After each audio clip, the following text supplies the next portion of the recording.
Oke, Assalamualaikum warahmatullahi wabarakatuh. Waalaikumsalam warahmatullahi wabarakatuh. Selamat pagi semuanya. Pagi. Kurang semangat. Selamat pagi. Pagi.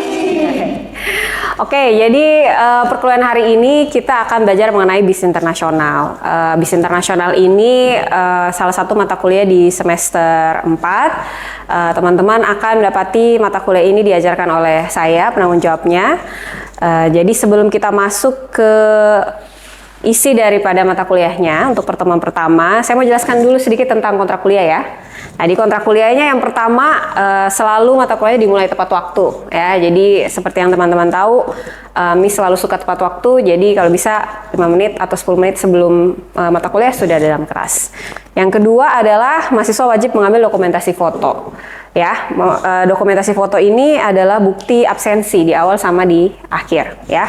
Kemudian yang ketiga, izin hanya dilakukan melalui dosen. Jadi teman-teman kalau yang mau ada kesibukan dalam artian tanda kutip sakit dan memiliki surat izin dokter, silakan komunikasikan ke dosen langsung ya.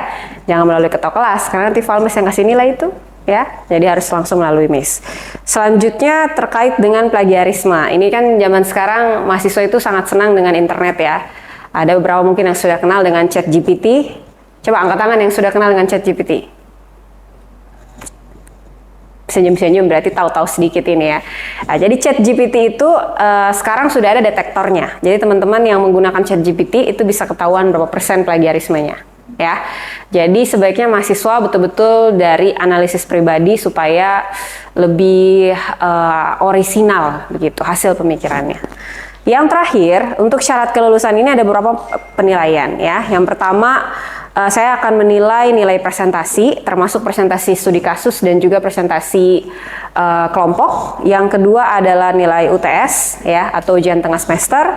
Nilai UAS dan juga absensi. Sekarang kalau ditanya absensi itu berapa kali sih minimalnya? Ini untuk rata-rata semua mata kuliah itu at least kalian harus hadir sekitar 10 kali pertemuan. Oke? Selain daripada itu ya kemungkinan untuk dapat A-nya itu kecil. Begitu. Bukan tidak mungkin tapi kecil gitu. Kalau tidak ditunjang oleh presentasi yang bagus atau nilai UTS yang bagus ya. Nah, ada pertanyaan seputar kontrak kuliah dari teman-teman? Oke, kita lanjut ya.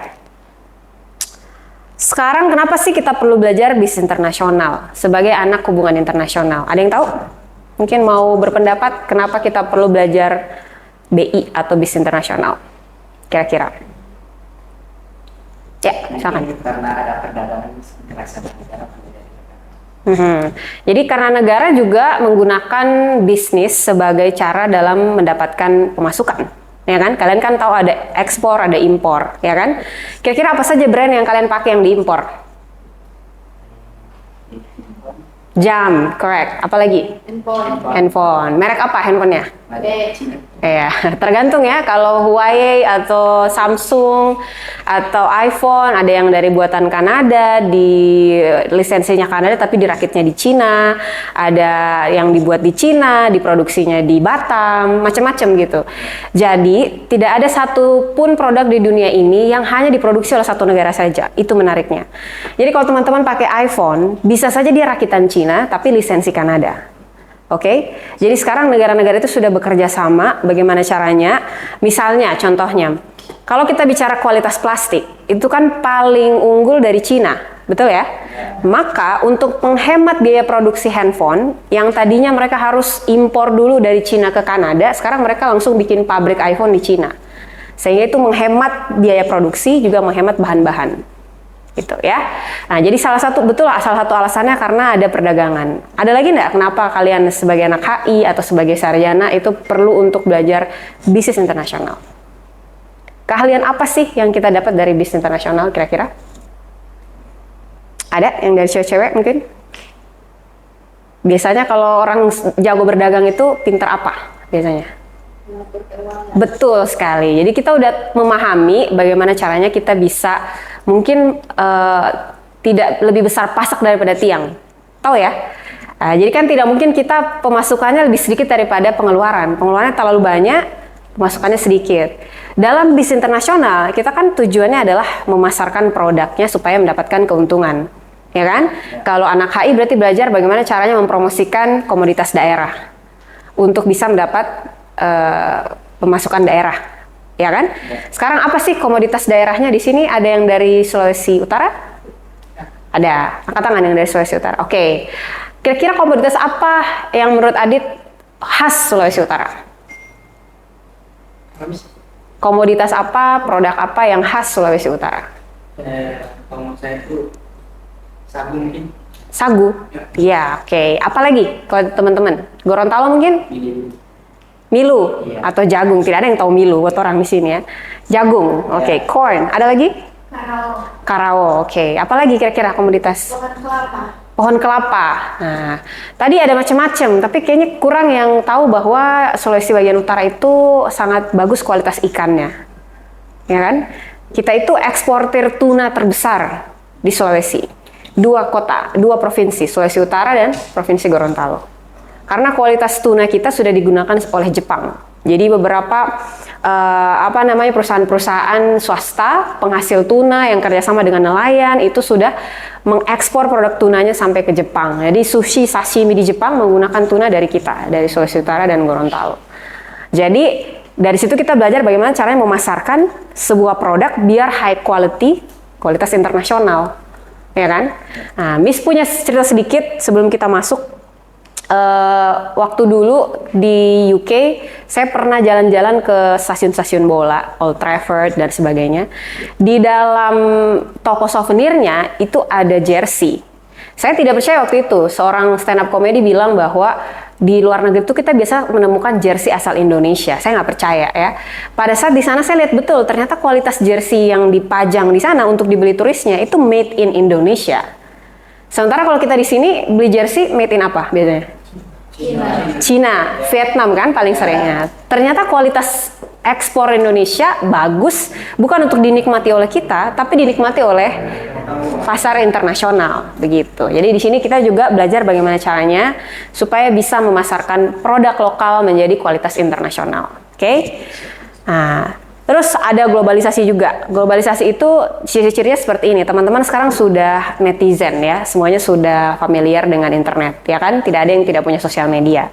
Yang kedua, teman-teman juga beradaptasi dengan gaya stylenya orang luar gitu ya. Ada yang suka mewarnai rambut, ada yang pakai celana jeans dan sebagainya. Nah, itu adalah budaya yang kita berhasil adaptasi karena globalisasi. Jadi globalisasi membawa dunia itu semakin dekat. Bukan cuma orang Korea saja yang bisa pakai Samsung, orang Indonesia juga bisa pakai Samsung, ya kan? Nah, jadi dengan adanya globalisasi, tren musik, busana, makanan itu merambah ke seluruh dunia.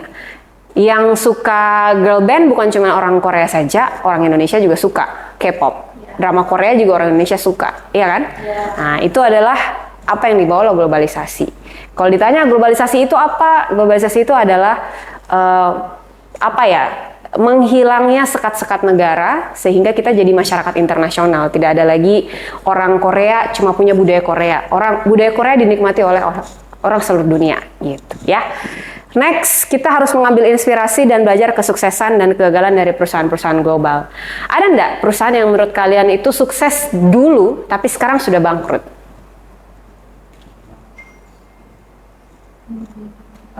Apa?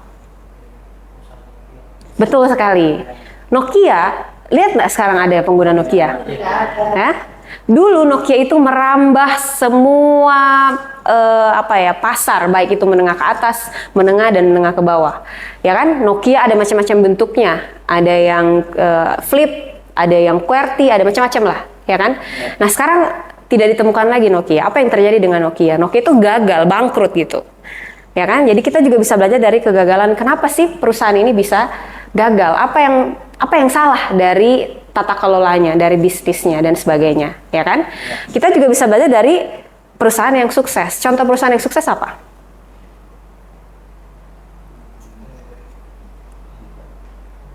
Kalau tadi Nokia kan bangkrut, kalau yang suksesnya apa? Samsung, iPhone misalnya. Sekarang baru mau rilis lagi iPhone berapa? 15. iPhone 15 kan, padahal mungkin setahun yang lalu baru keluar iPhone 14. Dan orang kalau membeli iPhone itu mengantri ya teman-teman ya. Kalau di luar negeri itu mereka antrinya dari jam 3 pagi untuk mendapatkan prestise atau pride dari menggunakan iPhone ini. Jadi kita harus belajar dari kesuksesan iPhone. Kenapa setiap tahun modelnya sama tapi orang antri semakin banyak? Kenapa orang pre-order semakin banyak? Ya kan? Padahal mungkin dari segi look-nya sama saja iPhone 13, iPhone 14 paling cuma nambah satu kamera, ya kan? Nah, dan sebagainya. Jadi kita bisa belajar dari kesuksesan dan kegagalan perusahaan-perusahaan global. Kemudian mengambil motivasi untuk memiliki jiwa kewirausahaan. Maksudnya bukan teman-teman jadi pedagang ya, bukan cuma terbatas itu saja definisinya. Tapi wirausaha itu artinya kita bisa melihat peluang dan menciptakan peluang itu. Jadi kalau misalnya ada situasi, ada masalah di keluarga teman-teman, teman-teman bisa mencari jalan keluarnya.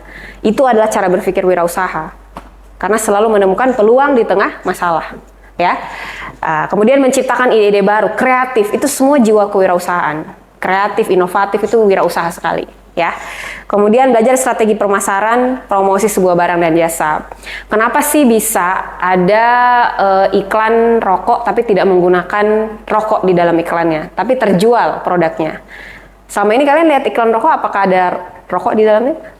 Tidak ada ya. Tapi kita tahu itu iklan jarum gitu.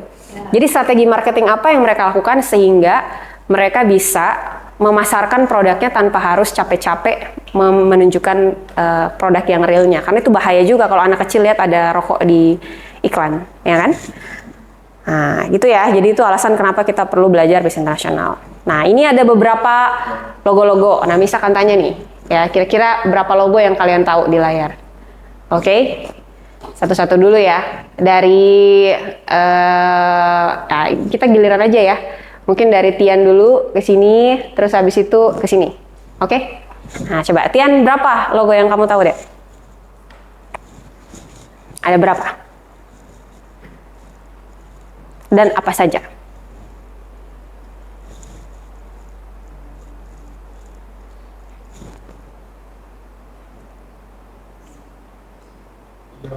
Oke, sebutkan. McD, oke, terus? Instagram, terus?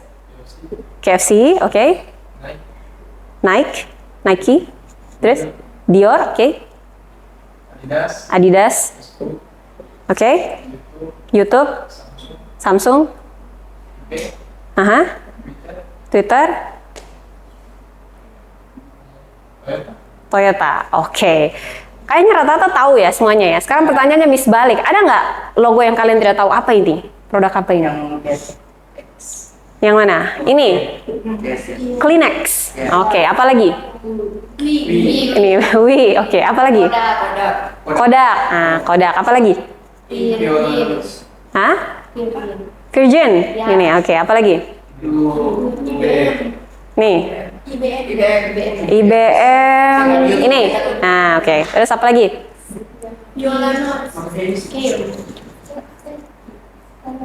Skype. Nah, oke, apa lagi? Mana tuh? Atas selfie.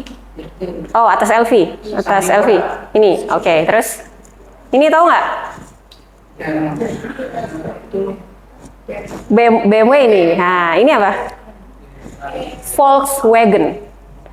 Merek mobil mahal. Kayak BMW. Ya kan? Nah, ini semua, teman-teman. Ini tadi Kodak, pertanyaannya Kodak ini kira-kira apa? Foto ya, fotografi dia, kamera dan sebagainya, ya kan? Ini LV tahu dong LV ya, walaupun kita belum mampu beli ya, tapi tahu lah brandnya. Terus apa lagi? Hilton tahu Hilton? Hotel betul, Hilton. Jadi Chanel tahu lah ya rata-rata ya. Ini apa nih?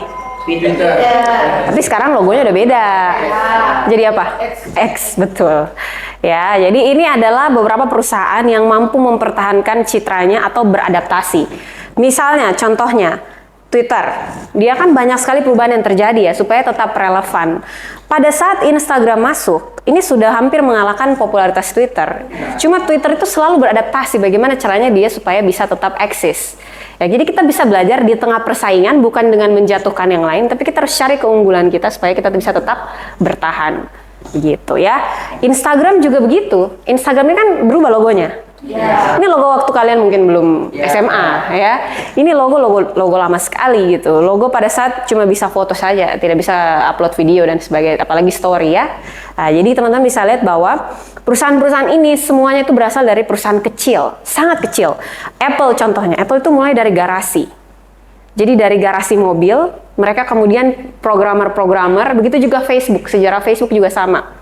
Jadi anak-anak kuliah, mahasiswa sama-sama nongkrong-nongkrong sama-sama, tapi bukan nongkrong bikin TikTok ya, tapi mereka nongkrongnya bikin program, aplikasi, dan mereka mengembangkan Facebook. Nah, kalau teman-teman tahu, kalau misalnya lebih daripada 10 yang kalian tahu, berarti kalian udah jadi masyarakat global sebenarnya. Itu ciri-cirinya ya. Nah, next. Ternyata perusahaan-perusahaan yang kalian lihat tadi, akarnya cuma ada 1, 2, 3, 4, 5, 6, 7, 8, 9, 10. Cuman 10 induknya.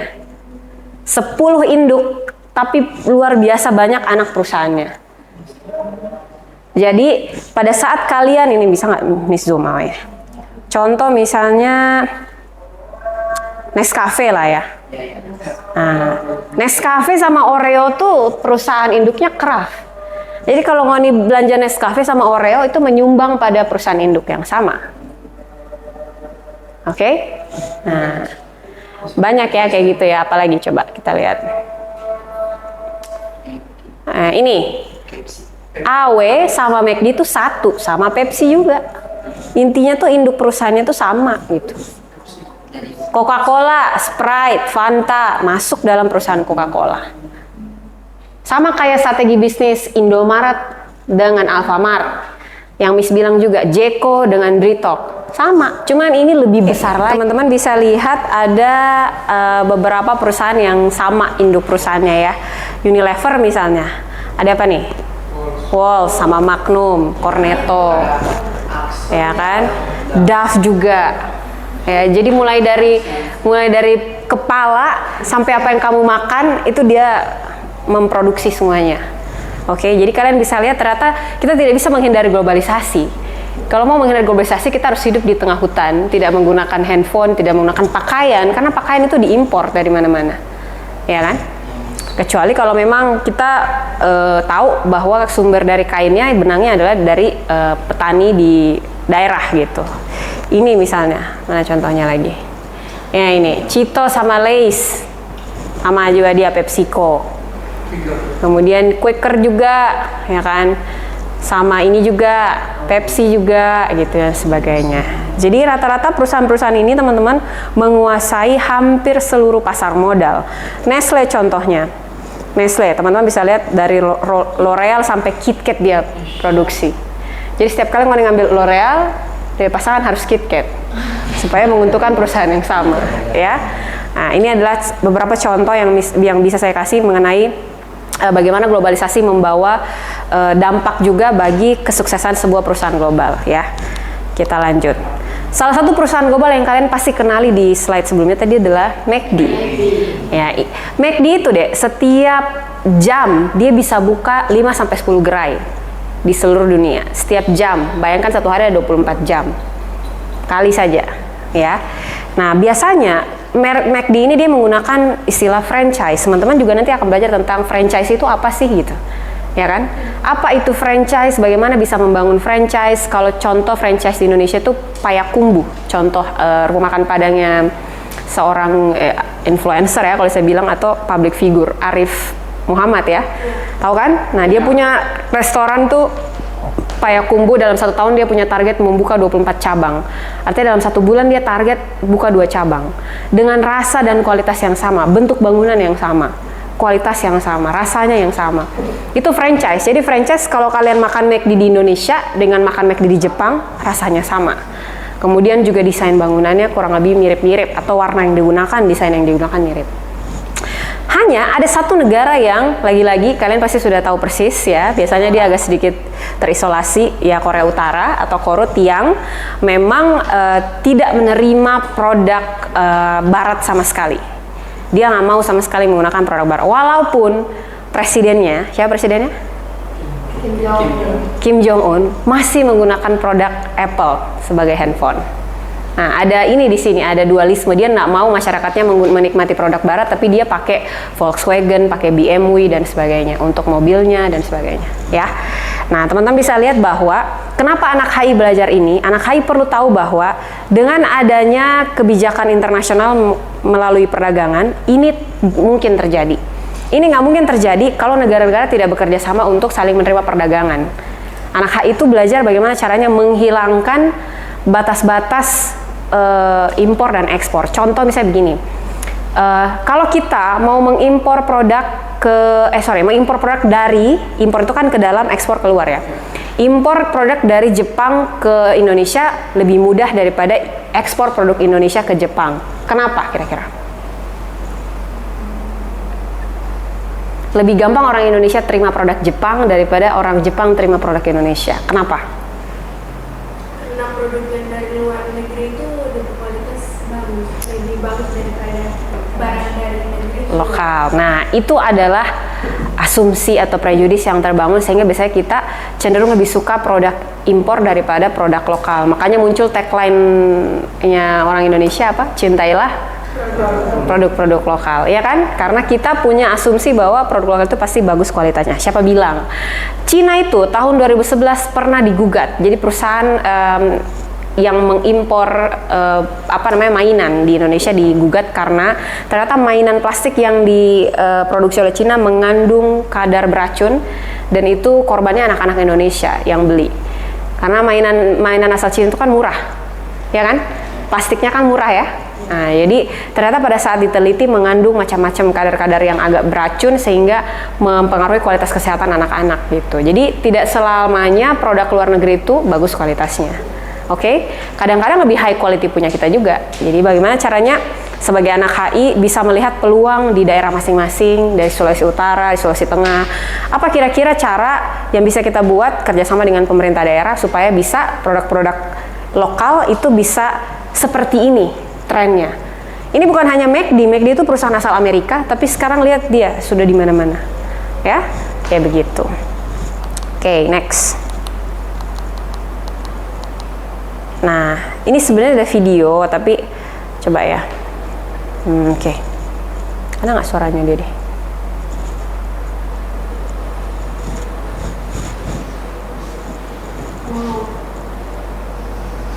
Enggak. Jangan deh. Apa nih tulisannya? Iya. Sebentar. Nah, oke. The world has vowed to let each corporate company take a part of our daily lives. Jadi artinya kita sendiri yang mengizinkan produk-produk luar negeri untuk mengambil bagian dalam hidup kita. Itu namanya budaya konsumsi. Kita tidak bisa menolak globalisasi. You cannot refuse globalization. Mulai dari kopi yang kamu minum, sepatu yang kamu pakai, celana yang kamu pakai,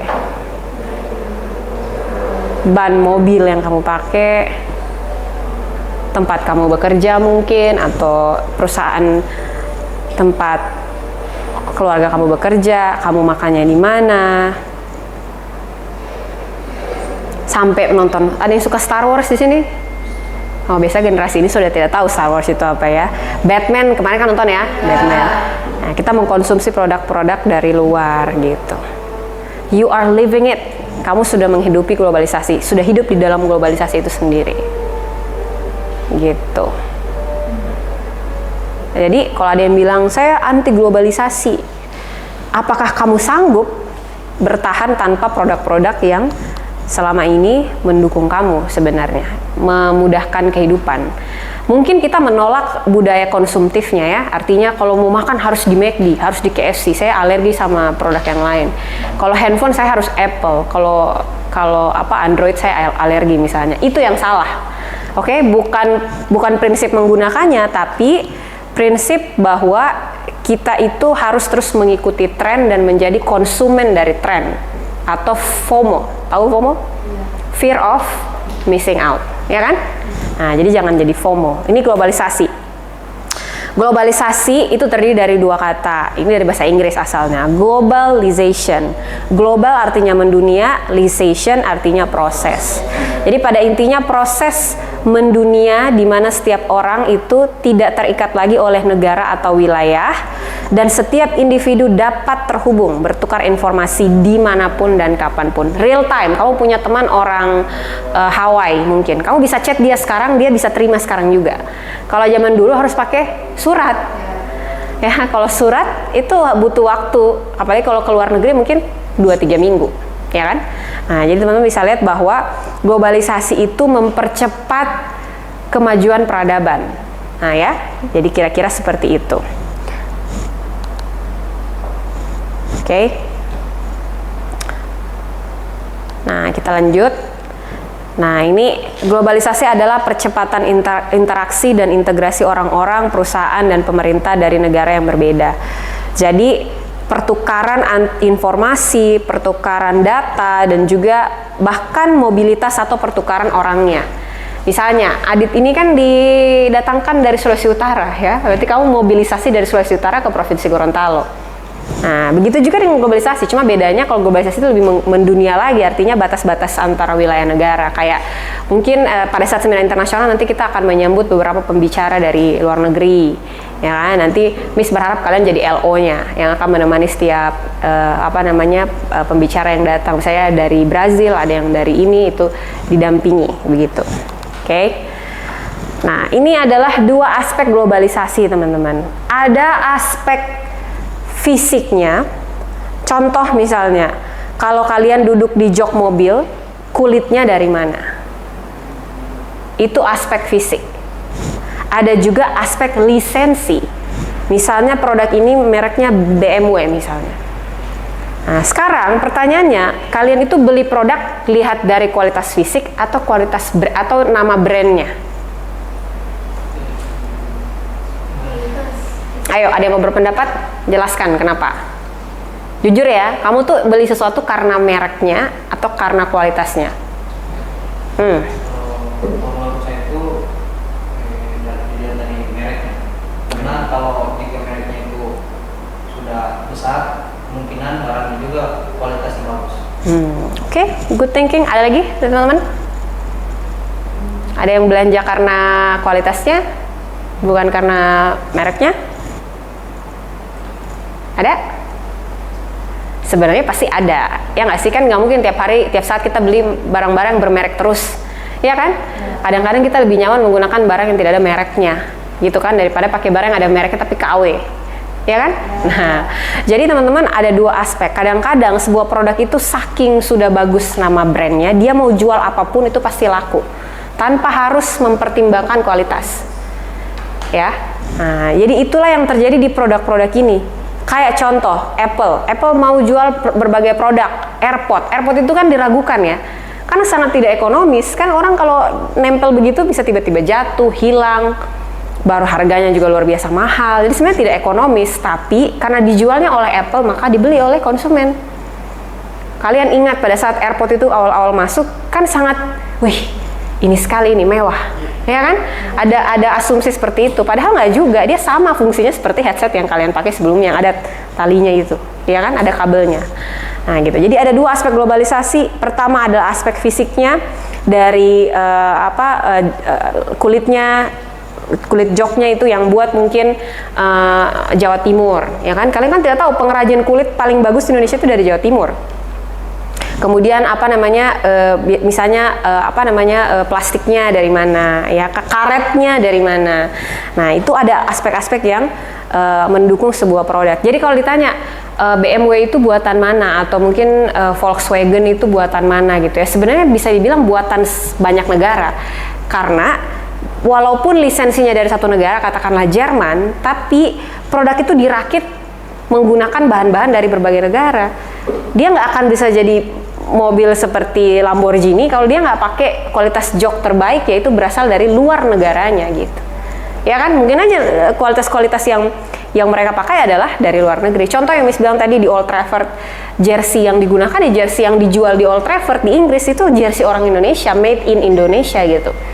Jadi kita tidak bisa bilang lagi bahwa oh jersey MU buatan Inggris gitu tuh, buatan MU. Kita harus lihat siapa yang membuat produk ini, made-nya made mana. Ya, makanya di handphone itu kalian bisa lihat bagian belakang itu ada made in apa.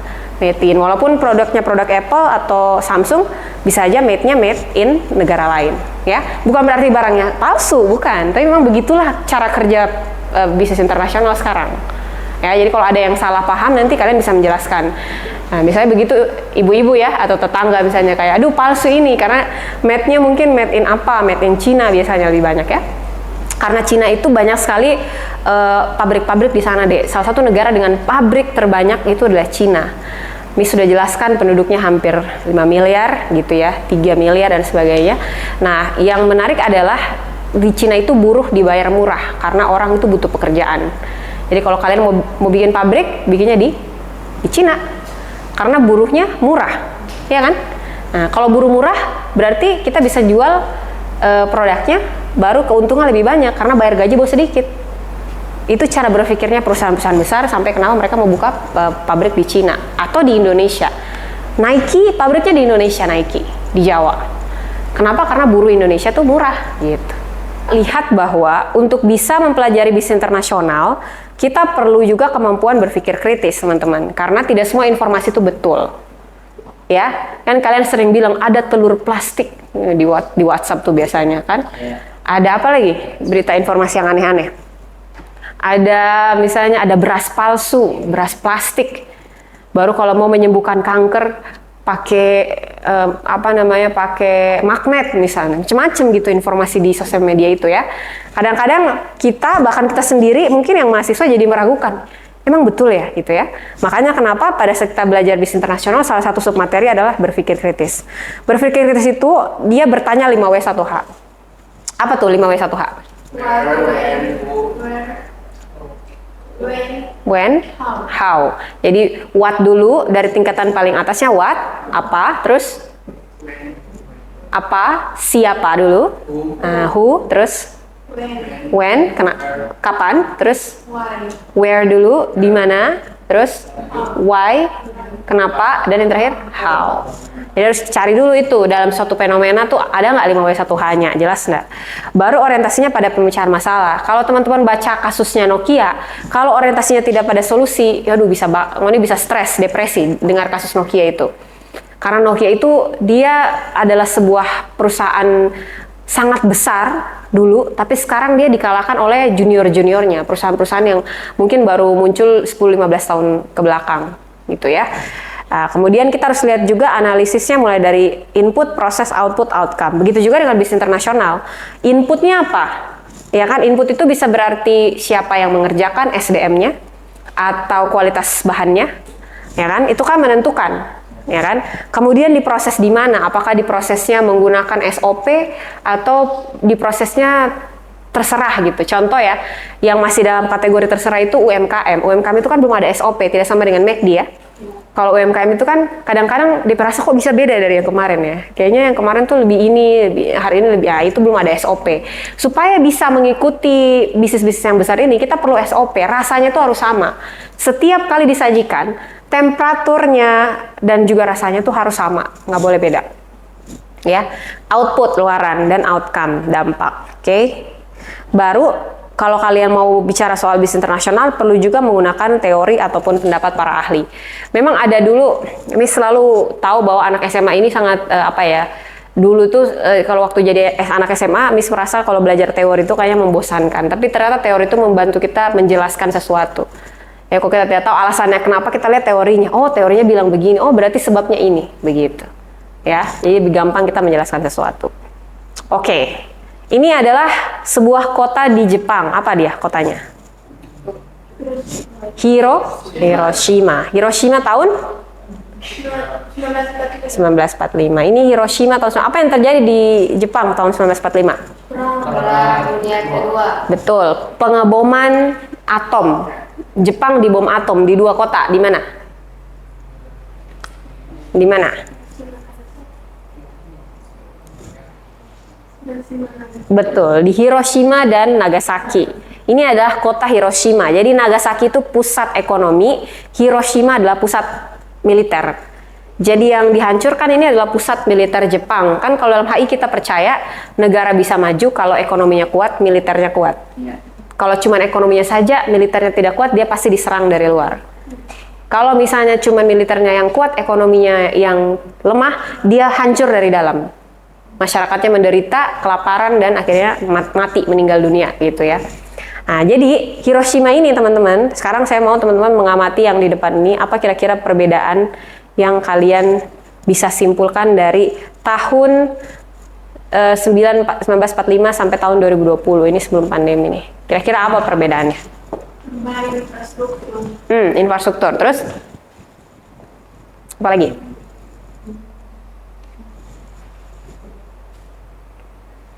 Tebak-tebak ya. Kira-kira menurut kalian apa yang dilakukan Jepang sampai bisa maju padahal 1945 mereka sudah hancur ini, hancur total militernya.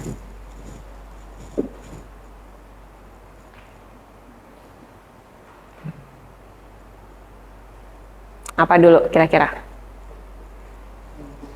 Mengumpulkan? Betul, itu kisah yang terkenal ya dari Jepang ya. Jadi pada saat mereka dibom atom, yang mereka lakukan pertama adalah mengumpulkan guru dan juga tenaga kesehatan yang masih tersisa. Jadi dua sektor yang mereka perbaiki pertama, pendidikan dan juga kesehatan. Ya, sehingga mereka bisa catch up dengan negara-negara yang sudah lebih dulu maju kayak Cina itu, bahkan sudah lebih dulu Cina itu tidak menjadi korban perang ya. Pada saat itu tidak ada kerusakan infrastruktur yang berarti, tapi masih dikalahkan oleh Jepang. Jepang ini perkembangannya cepat sekali, bayangkan. Kurang dari 50 tahun dia bisa menjadi produsen mobil dan otomotif terbesar, dan dia pada satu waktu di zaman pemerintahannya Bush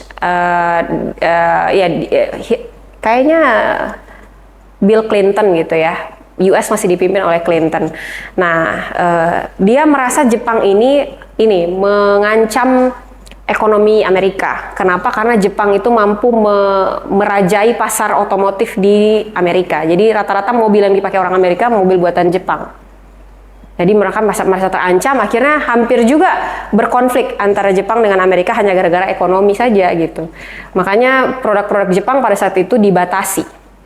Nah, disitulah masuk Organisasi Perdagangan Dunia atau WTO melarang Amerika Serikat, tidak boleh Amerika Serikat membatasi perdagangan, itu melanggar perjanjian internasional. Namanya perjanjian internasional, semua negara itu dibebaskan untuk berdagang, ya kan? Kayak gitu. Oke. Nah, jadi teman-teman bisa lihat salah satu kunci majunya perekonomian Jepang adalah perdagangan yang luar biasa, utamanya di sektor teknologi dan juga sektor otomotif, ya. Kalian kalau lihat produk-produk Jepang kan unik-unik ya. Kalau mudah-mudahan Miss doakan nanti semuanya ke Jepang. Amin. Di Jepang itu yang Miss sadari. Jadi Miss dulu pernah penelitian di Jepang. Jadi di Jepang itu yang Miss sadari adalah semuanya itu dipikirkan dengan baik. Sangat thoughtful sekali.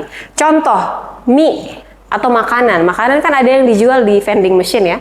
Nah, makanan itu rasanya sama persis dengan orang kalau bikin di restoran. Sama persis. Jadi tidak ada, kalau kita kan beli makanan bubur saset misalnya, kok rasanya hambar atau rasanya kayak bukan bubur gitu ya. Dagingnya tidak macam daging, baksonya tidak macam bakso gitu. Kalau di Jepang beli kari, dagingnya daging sapi, betul-betul daging sapi yang tebal gitu. Baru produk-produknya sangat dipikirkan. Contohnya misalnya sepeda. Ada sepeda untuk orang lagi hujan misalnya.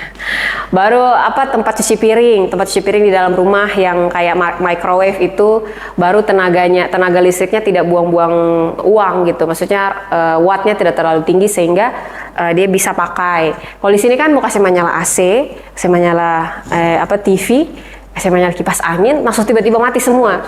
Ya kan? Kalau Jepang itu mereka pikirkan teknologi yang mereka buat itu betul-betul dipikirkan, oh ini hanya sebagai pendamping saja dalam sebuah rumah, jadi tidak boleh memakan. Mau di press cooker itu, siapa yang punya rice cooker di kos ini? Rice cooker. Rice cooker itu tinggi sekali tuh wattnya. Rice cooker, kulkas itu tinggi sekali wattnya. Jadi kalau kamu kasih menyala rice cooker, kulkas dengan kipas angin, sudah pasti mati tuh. Ya, atau tiba-tiba kayak di gedung sebelah tiba-tiba habis DP voucher ya. Nah, itulah uniknya Jepang. Mereka itu sangat memikirkan hal-hal kecil. Contoh lain kayak itu juga budaya malunya juga luar biasa, ya kan? ada belum korupsi ya, tapi ada yang pejabat publik yang melakukan kesalahan terus dia mengundurkan diri. Pernah dengar? Jadi Jepang itu terkenal kalau ada kesalahan bawahan yang mengundurkan diri atasannya, menterinya mengundurkan diri. Jadi saya minta maaf sekali atas kesalahan yang sudah dilakukan oleh anak buah saya. Jadi mereka budaya malunya luar biasa tinggi. Jadi tidak gampang mereka mengambil barang orang lain. Miss dulu pernah ketinggalan kamera ya, 2 stasiun. Tapi balik lagi walaupun si polisinya itu tidak tahu bahasa Inggris, tapi dia berusaha bagaimana caranya mengembalikan barang ini ke turis gitu loh. Jadi Miss P kamera itu berjalan sendiri lagi pada saat itu. Jadi sudah harap-harap cemas, ternyata masih ketemu tuh kameranya. Jadi itu dari budaya malu dan juga budaya kerjanya, etos kerjanya orang Jepang yang luar biasa. Jadi kalau ditanya suatu saat kalian pengen kemana internshipnya atau negara tujuannya, sebaiknya menurut saya kalau kalian pengen belajar tentang budaya, kemudian makanannya juga enak-enak, kemudian komunitas sekali, itu ke Jepang. Itu bagus sekali. Oke. Itu ya. Sip. Bisa lah. Kalau bisa. Kalau jadi anak HI begini, kaki sebelah di luar sebenarnya. Tinggal satu lagi. Satu lagi. Oke, ada pertanyaan nggak menyangkut bis internasional dan perdagangan internasional mungkin atau globalisasi? Ada? Ayo, yang kalian penasaran gitu. Ada enggak? Ada enggak? Tentang globalisasi.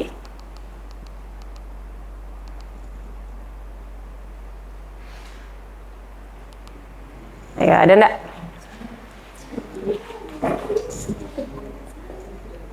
Ayo, Fitra mau bertanya? Ayo, apa? Ada yang mau bertanya? Tian? Ada? Ada? Ayo, apa? Satu pertanyaan. Supaya kita sudah bisa mengakhiri perkuliahan. Ada nggak? Miss, cabang dari seperti yang kita lihat tadi, cabang maksudnya Indo kita kayak apa? Cabang dari Indo di apa dulu tadi? Iya. Yang 10 Indo itu Miss, maksudnya yang 10 tadi ya.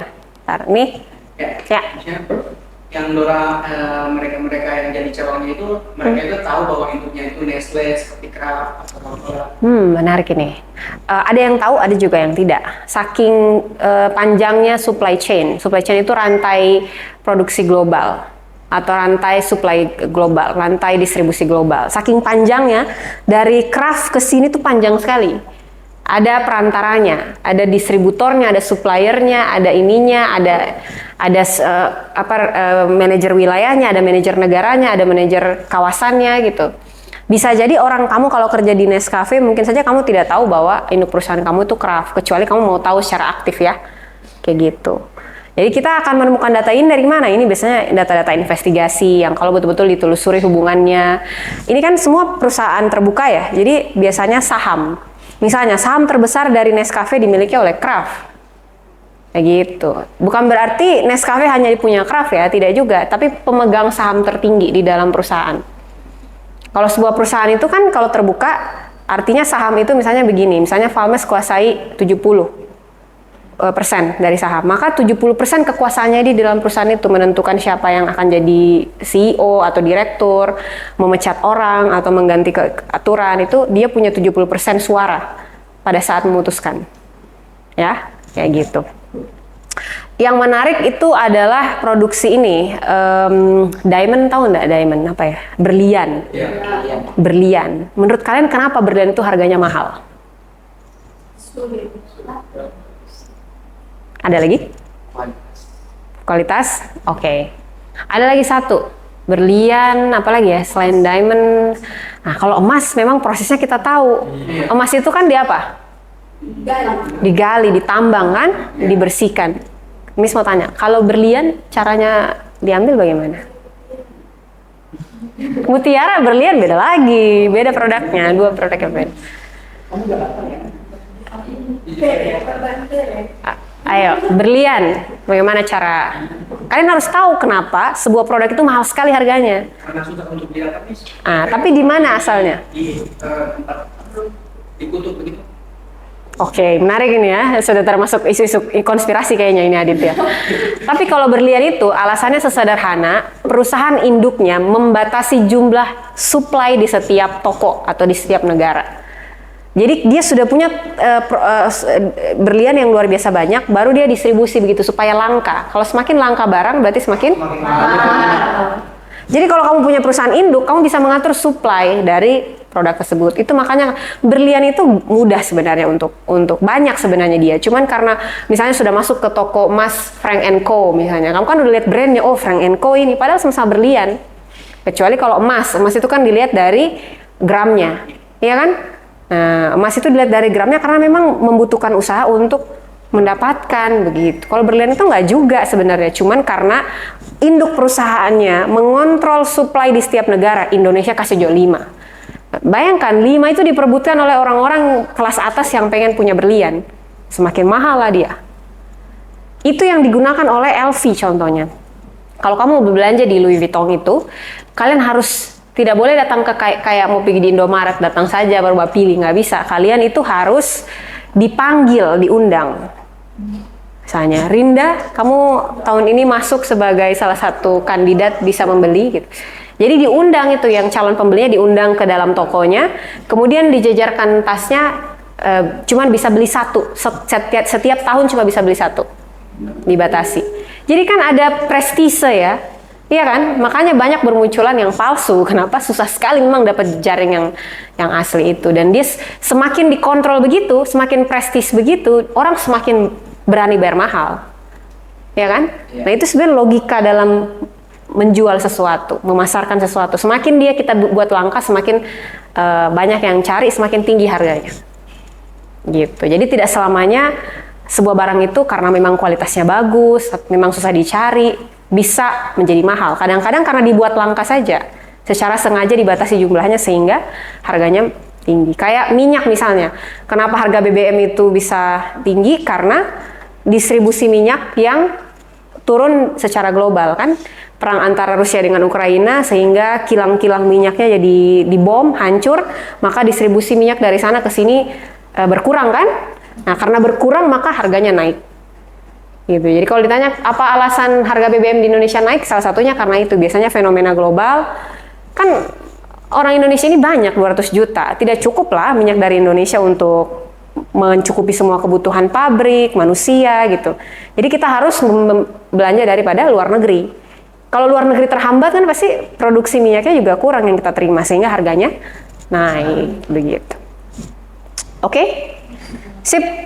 Mungkin begitu saja teman-teman diskusi hari ini ya untuk mata kuliah bisnis internasional, dan Miss berharap dengan teman-teman dapat informasi mengenai bisnis internasional ini kalian bisa memahami 3 hal. Yang pertama, apa itu bisnis internasional dan bagaimana manfaatnya kita belajar bisnis internasional untuk kita sebagai mahasiswa HI.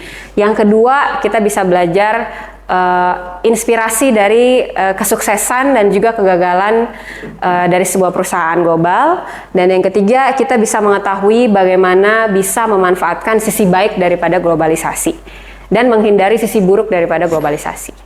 Oke, sekian dulu untuk mata kuliah hari ini. Kita akan ketemu lagi minggu depan dengan diskusi dan materi yang berbeda lagi. Miss tutup perkuliahannya. Wabillahi taufiq walhidayah. Assalamualaikum warahmatullahi wabarakatuh. Waalaikumsalam warahmatullahi wabarakatuh.